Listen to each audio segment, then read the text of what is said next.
The headlines to the CBC NewsNight. An investigation underway into the state of the island's schools. The QEH revisiting its procedures for handling patient increases at the Accident and Emergency Department. 2 houses destroyed and at least 4 damaged by fire in the Pine St. Michael. And in sports, Blackbirds and Paradise move a step closer to the big payday of the Prime Minister's Cup. Broadcasting from our studios in the Pine St. Michael, this is CBC NewsNight, starting now.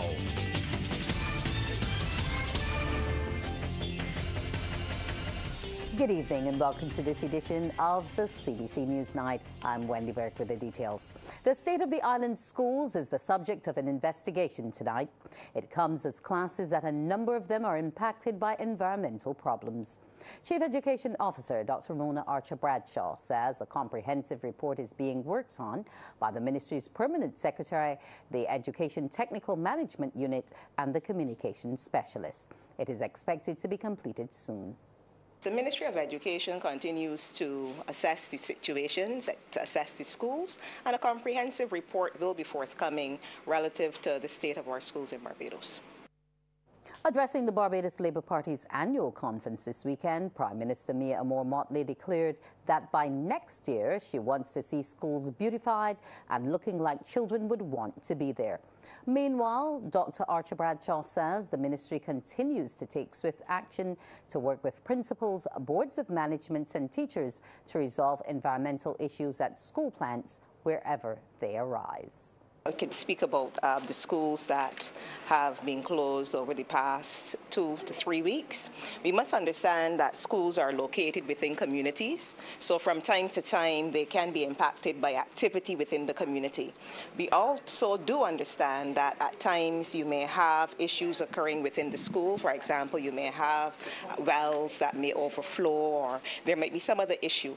But whenever these issues are brought to our attention, we act quickly and we try to resolve so that the teachers, the students, and other members of staff can resume the teaching learning process. Parkinson Memorial School, one of those institutions, closed recently after a significant number of teachers stayed away over concerns about bed bugs and other issues, reopened today. As the Ministry of Education moves to correct physical problems with schools, it continues to focus on improving areas of the curriculum. One of these areas is the arts. Officials provided details at an exhibition titled Arts in Focus, which opened today. Anesta Henry has that report. The Ministry of Education acknowledges its responsibility to help develop the arts in schools. This is according to Chief Education Officer Dr. Ramona Archer-Bradshaw, who says that the arts should never be seen as a second discipline valuable only for displays and entertainment segments in school programs. We at the ministry must be poised always to lead these efforts in creative and artistic growth through the introduction of new curricular areas like game and animation design, digital media, and through encouraging greater participation at the school level in already existing but undersubscribed options like cinematic arts within the discipline of performing arts at CAPE. Dr. Archer-Bradshaw says she's proud of the students of Barbados. I saw the art, I saw the leather craft, I saw the work that they did with the textiles. I invite the public to come down to the BIDC building and see the displays. Our students within our schools are exceedingly talented, and this is an opportunity, just one of the opportunities that the Ministry of Education, Technological and Vocational Training has provided for our students to display their talents. So come on down and see. Acting Senior Education Officer, Curriculum Section at the Ministry of Education, Dr. Denise Charles says students deserve every opportunity to shine. At a time when our nation has placed much capital and investment into the growth of and diversification of industry, we are pleased that young artists and artisans stand poised to contribute to a new era of artistic export, driving innovation and cultural exchange. The exhibition of industrial arts, culinary arts, and visual arts by secondary school students is being held at Pelican House from October 21st to 25th. Anesta Henry, CBC News. The Queen Elizabeth Hospital is reviewing its procedures for dealing with patient surges at the Accident and Emergency Department. Chief Executive Officer Neil Clark made the disclosure during the People's Business last night. Sharika Griffith has the story. From time to time, the QEH issues notices like this one, asking people with cases that are not urgent to avoid the Accident and Emergency Department due to a significant increase in patients. Chief Executive Officer Neil Clark says a team will be evaluating the hospital's plan for these situations over the coming weeks. And if they're used to 5 patients an hour coming through and it's gone to 10 or 15, we know we're going to be busy for the next 5 or 6 hours. And what we need to do is put resources down there at that time as the patients are coming in to address what I would call a bottleneck of patients coming through the system. To do that, they've got to have trigger points so they know when to respond, and then they need to know how to respond.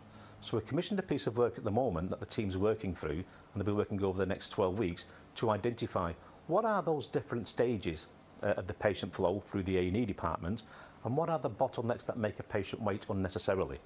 Be that diagnostic, be that waiting for specialist opinion, be that waiting for a bed. Mr. Clark was a guest on CBC TV8's current affairs program, The People's Business, where he also revealed plans to acquire new equipment for the AED. There are challenges then for the patient who's in the A&E waiting for diagnostics. And to address that, we're bringing 2 new pieces of equipment into the A&E department this year, a CT scanner and an X-ray machine. That means we don't have the challenge of trying to move the patient to the diagnostics department. The diagnostic department will be in the A&E department, and that will be enable better flow through the systems. Director of Nursing Services, Henderson Pender, says the addition of new nursing practitioner posts should also help cut down wait times in the AED and at polyclinics. These practitioners will be able to affect care to the patient who is, say, a category 3. These are persons who would come to the accident and emergency department and may have to wait for a prolonged time because of the nature of their complaint. But with the training that the nurses will receive, they will be able to see them, treat them, and dispose of them in an effective manner. Meanwhile, communications specialist Shane Seeley is reporting an increase in charitable donations by corporate Barbados and the diaspora. They have been able to move philanthropy from around $800,000 to over $3 million. So it has been a big injection in equipment mainly. Recently we had 2 new dialysis machines. You would have seen it on CBC News, 2 dialysis machines to bring critical care for dialysis patients. And we know that the demand is increasing there. So we've seen a number of pieces of equipment, the CT scanner, that's also a donation. Hospital officials have also revealed the Health Information System, which is essentially a digital patient database expected to speed up patient care, is expected to be in place by early next year. Sharika Griffith, CBC News. 3 people have been displaced after a fire in Arden closed the Pine St. Michael this morning. Barbados Fire Service Personnel Divisional Officer Tremel Perch says they received the call around 10:42 a.m. and responded with 3 fire tenders from Worthing, Arch Hall and the Pine fire stations and 14 officers under his command. Officials say 13 people in all have been affected. Well, we had 2 structures that were almost completely destroyed, and then we had some other structures on the periphery that were also slightly damaged. Meanwhile, resident Jeffrey Thomas, whose house received extensive damage, says he was inside with his wife and 2 dogs when the fire started. It was a real terrific fire. I had to run for my life, actually. And there was a lot of damage. The whole back house burned down and got water damage. And I need help. My wife and I need help. But the fire trucks had trouble in coming through here because these gaps are very narrow. Right, so I believe that's the way it increased. Coming up, police asked for help in finding a missing 15-year-old boy.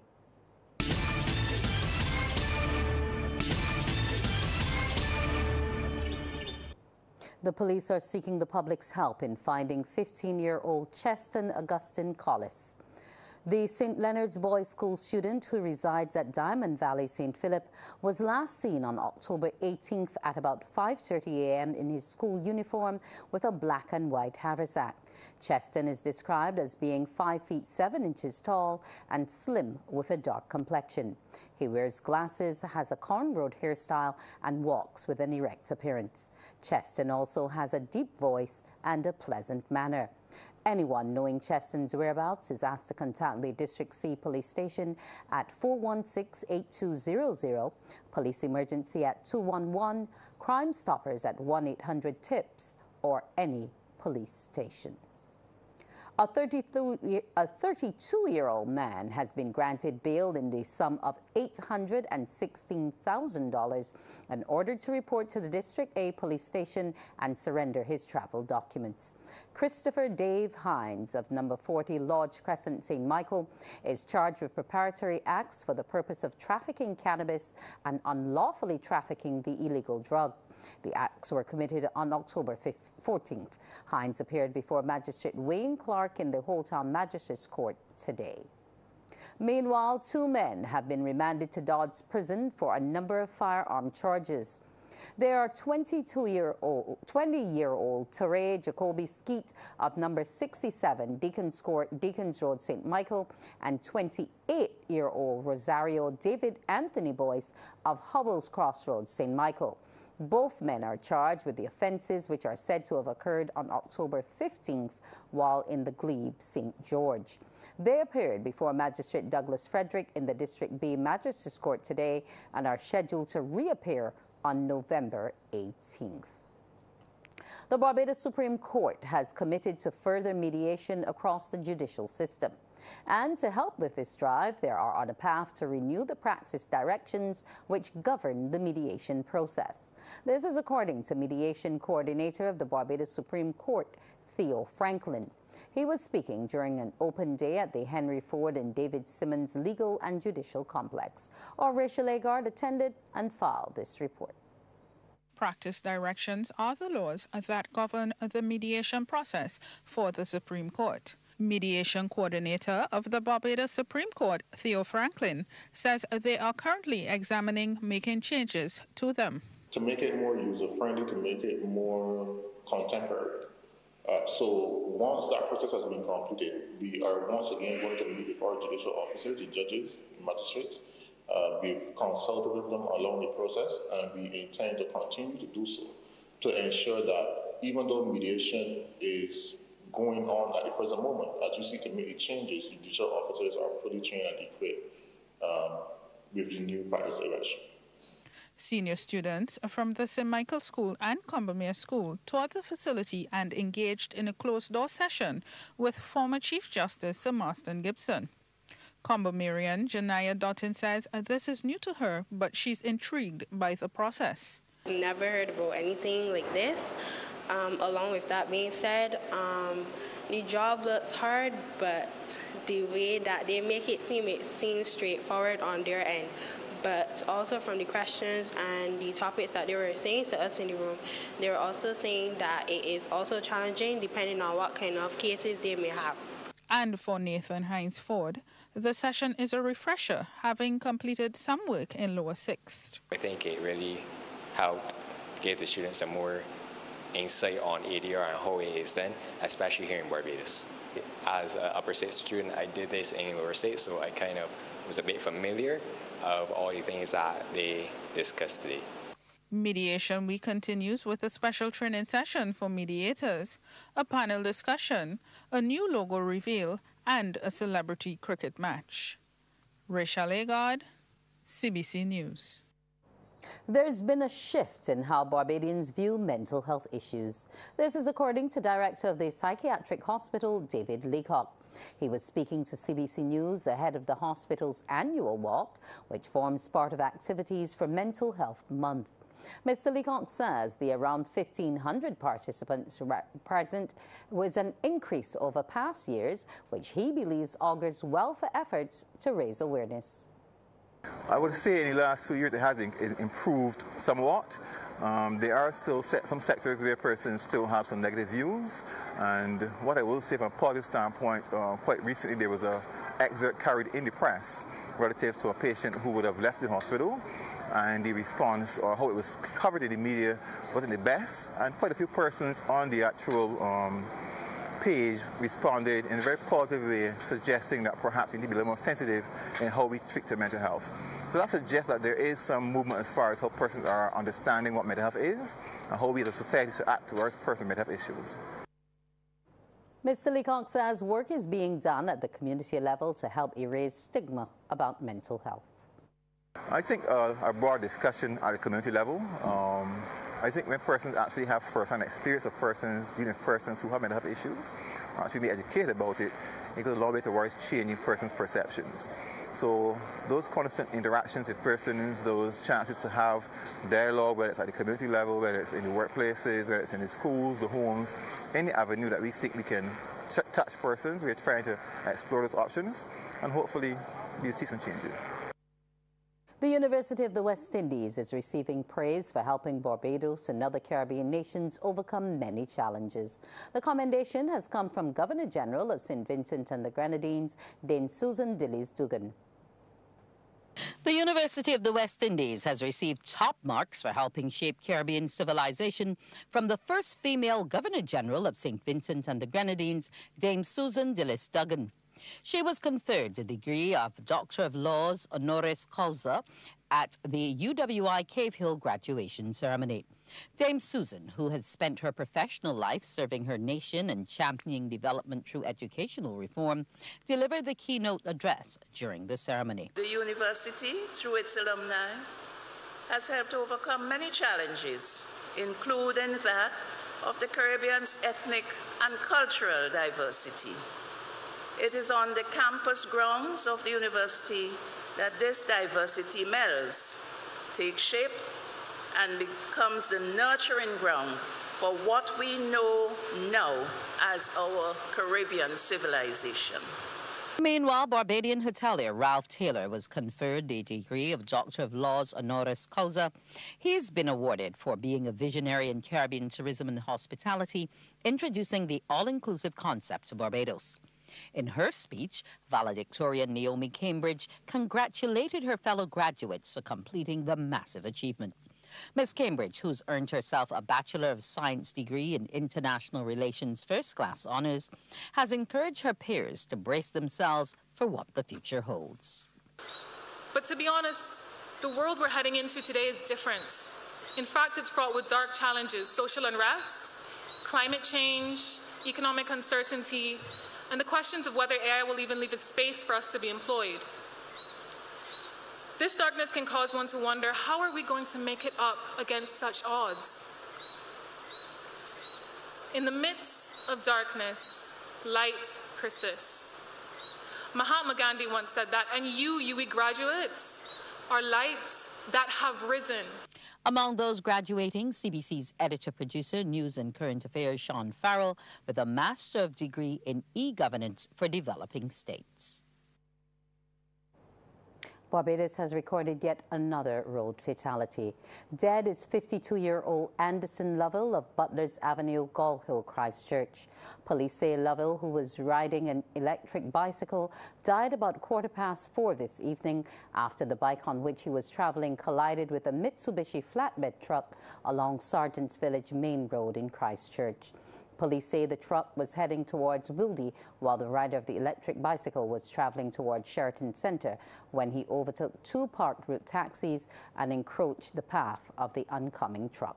Personnel from the Barbados Ambulance Service attended the scene. However, a medical doctor at the scene pronounced Lovell dead. Sports is just ahead. The facts say Morning Barbados reaches an audience of over 50,000 and Newsnight reaches over 56,000. It's simple. When you advertise, you're getting your message to over 50,000 of your potential customers. Make the call to CBC Sales Department today and watch your business grow. Contact us at 467-5559 or email marketing@cbc.bb.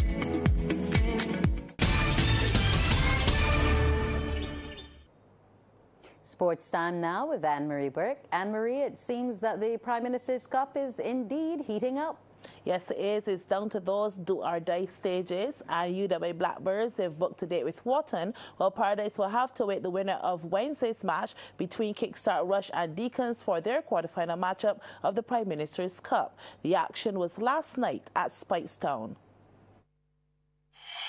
Two more quarterfinal spots up for grabs, and Paradise in the Blue would fight it out with Greens United for one of them. We're into the 10th minute of play when this hard tackle gives Paradise the opportunity to take first dibs as the ref awards a free kick.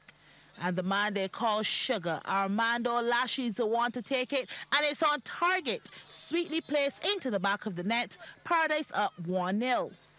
But 7 minutes later, it will be a level playing field. Paradise defense fumbles, and that gives Xavier Webster a free passage, and he slots it past the keeper to make it 1-1. But Paradise will reclaim the advantage before the first half was blown, and it was Tyrell Racer de Mendoza to make a mess of the defense before hammering home. Paradise up 2-1. And let's sign and seal it late in the second. Jamal Watson Cummings picks up the pass, turns and goes for it. What a goal from long range. Paradise have claimed their ticket to the quarters, winning 3-1 over Greens. As we've seen all tournament, the crowds are out in their hundreds, and this was one of the more anticipated games, Empire and UWA. So no doubt that we had to wait until the brink of the half for the breakthrough to come, and it will be Jerron Utterson with the final touch. In the 45th, UWA go up 1-0. That score would double up as this free kick in the 73rd bore fruit with the header right in front. The bars was Rivaldo Messiah. The Blackbirds are in full flight, and they will be landing a place in the quarters with one more goal for good measure. A good attempt by Empire to try to save the ball, but Romario Drees got a boot to it and nailed it home. UWA winning 3-0 over Empire. And the round of 16 will continue on Wednesday at Friendship when Technique take on Bridenstone at 7 p.m. and Deacons FC go up against Kickstart Rush at 9 p.m. A Barbadian surfer, Barry Banfield, is fighting his way back into the main round of the Masters World Surf Games at Ensunzal in El Salvador. Surfing in the men's over 40 Masters division, Banfield unfortunately ended fourth in his opening round heat with a 7.73 point wave total. However, he conquered his first round repechage heat, turning in a strong performance to win with a wave total of 13.17 points. Now, he will compete in round 2 of the repechage tomorrow. Meanwhile, the other Barbados surfer Elvis Carter went out in round 1 of the men's repechage of the 60-plus men Kahuna division. He had a tough opening round, finishing 4th in his heat with a 2.80, but he did put in a commendable performance in the repechage, losing a place to advance only in the dying minutes. That should be losing to 3rd place as he finished 3rd with 6.87 points. Now, Barbados' top locally based triathlete, Owen Josiah, is the winner of the BFIT 34th Annual National Triathlon. Competing yesterday on the Mighty Grinder Highway, Josiah defeated an international field of 11 athletes in that senior division. CBC's Mark Steele reports. 47 athletes took part in this year's National Triathlon Championships, including entries from the USA, Trinidad and Tobago, Great Britain and Canada. They competed in 3 divisions: the Olympic distance, sprint distance and the super sprint. The Olympic distance involved a 1.5-kilometer swim, 40-kilometer bike ride and 10-kilometer run. Local triathlete Owen Josiah, fresh from competing at the Ironman competition in Maryland last month, brought his experience to the forefront of that division. Josiah completed the Olympic swim in 30 minutes 31 seconds, and he was the first athlete to transition to the bike phase, followed by Jason Costello of Trinidad and Jason Edwards of Canada. The super sprinters finished first as they only had to cover a 400-meter swim, 8-kilometer bike ride, and a 2.5-kilometer run. Winning that division was Zindel Renwick Williams of Barbados in 33 minutes, 15 seconds. Second was Matthew Briggs-Legall in 34 minutes, 44 seconds, while third overall and first in the females was Isabella Mayers in 35 minutes, 17 seconds. In the sprint, which went 750 meters for swim, 20 kilometers for the ride and 5 kilometers for the run, Barbados also had a 1-2-3 with Luke McIntyre the winner in 1 hour 8 minutes 6 seconds. Richard Young was second, 10 minutes behind in 1 hour 17 minutes 28 seconds, and Luke St. John third in 1 hour 23 minutes 2 seconds. The female sprint champ was Charlotte Bonney of Great Britain in 1 hour 31 minutes 47 seconds, while the national champ was Remy Sayambo in 1 hour 55 minutes 25 seconds. And the national Olympic champion, Josiah, 2 hours, 26 minutes, 7 seconds. Mark Seal, CBC Sports. Well, that's my first half in sports. So when I return, I have netball as well as some other local sports. Back to you, Wendy. We'll see you then, Anne-Marie. Up next on CBC's Newsnight, the Business Report.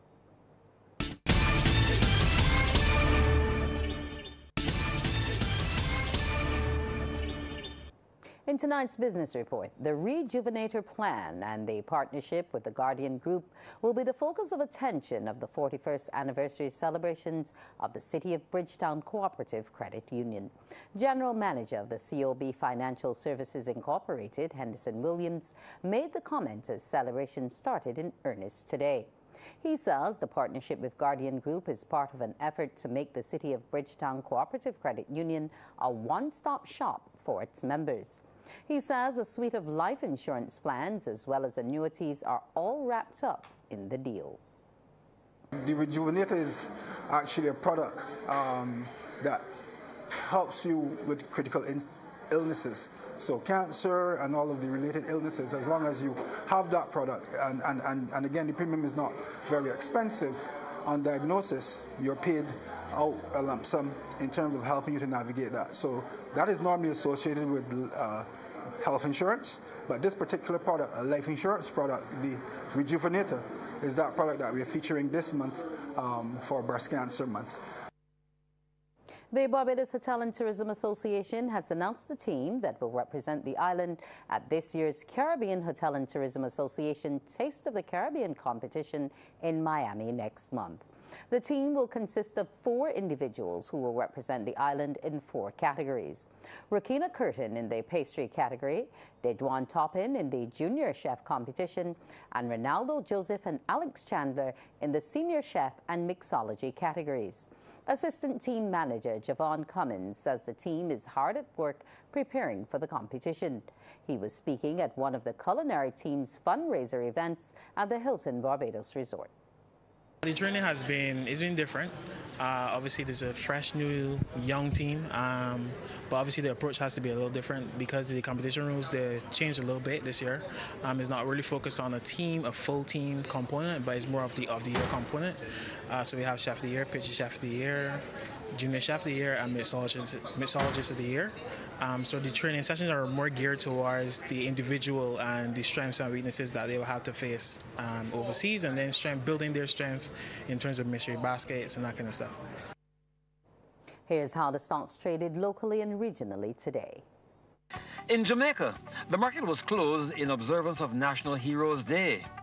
In Trinidad and Tobago, Massey Holdings Limited was the volume leader with 1,149,580 shares changing hands for a value of Trinidad and Tobago $4,023,530, followed by NCB Financial Group Limited.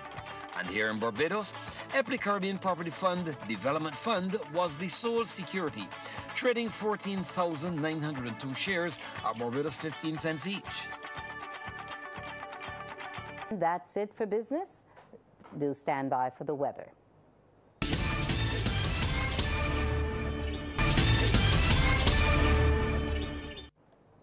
And it's time now to say good evening to Carrie Ann O'Neill and find out what's on the weather picture. Good evening to you, Wendy, and good evening, everyone.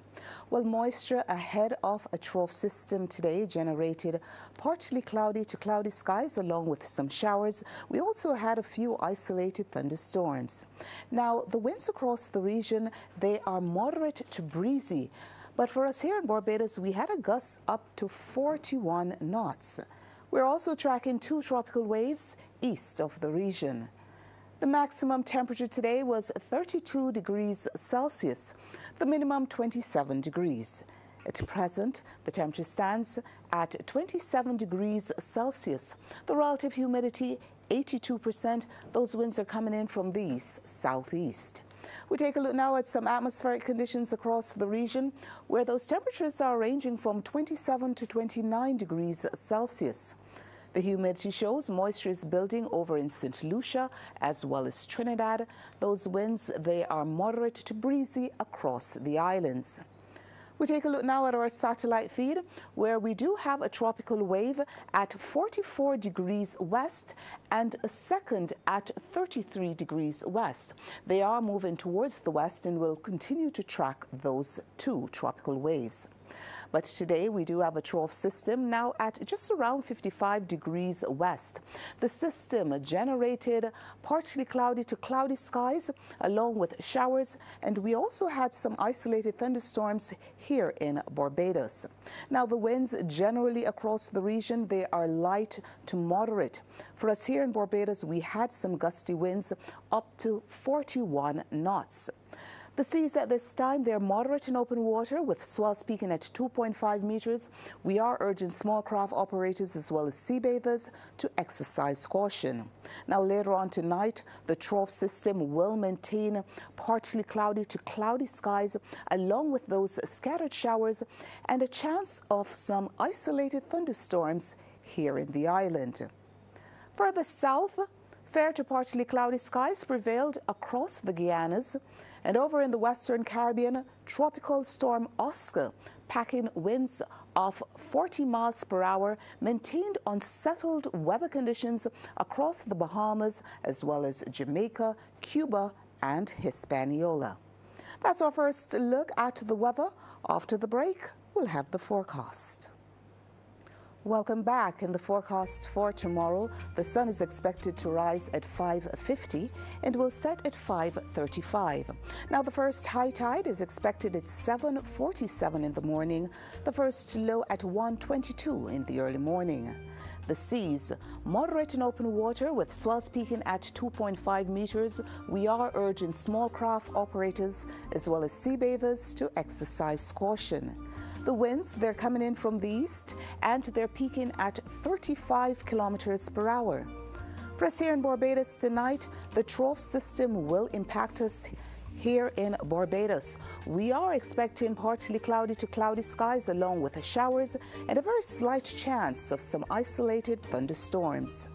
Over the next 3 days, the trough system will maintain some showers tomorrow morning in Barbados. Thereafter, we are expecting an improvement in weather conditions, a mix of sunshine, clouds, and showers. That's late tomorrow and also Wednesday. Thereafter, a tropical wave will generate cloudy skies along with some showers.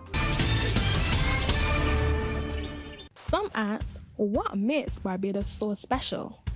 We at Morning Barbados say it's you, our exceptional youth. You are talented, resilient, and inspirational. You are the epitome of the Barbadian spirit, testing the boundaries of your creativity. If you are an entrepreneur, artist, baker, designer, author, or have done anything you think should be highlighted, email us at morningbarbados@cbc.bb. Let us show the world our exceptional Bajan youth.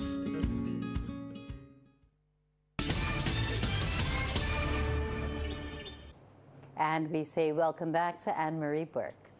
And I promised some netball news on the school's netball as the Lodge School and Combermere shared success when the Dasani Powerade Barbados Secondary Schools Netball League got going recently. The Lodge won the under-13 matchup, while hosts Combermere were impressive as they registered a win in the under-19 showdown. CBC's Damien Best reports.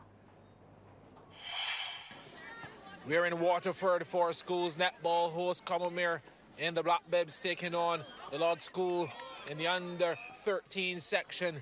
That's goal shooter Ashira Watts had a perfect 2 goals from 2 attempts. Ironically, the Lodge School scored the only goal of the first half.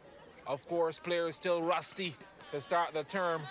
So as we switch ends, The Lodge School sinking another goal. It took her 5 attempts, but goal shooter Sky Cox would eventually put Combermere on the board. But in the final analysis, the Lodge School will come out on top, 3-1.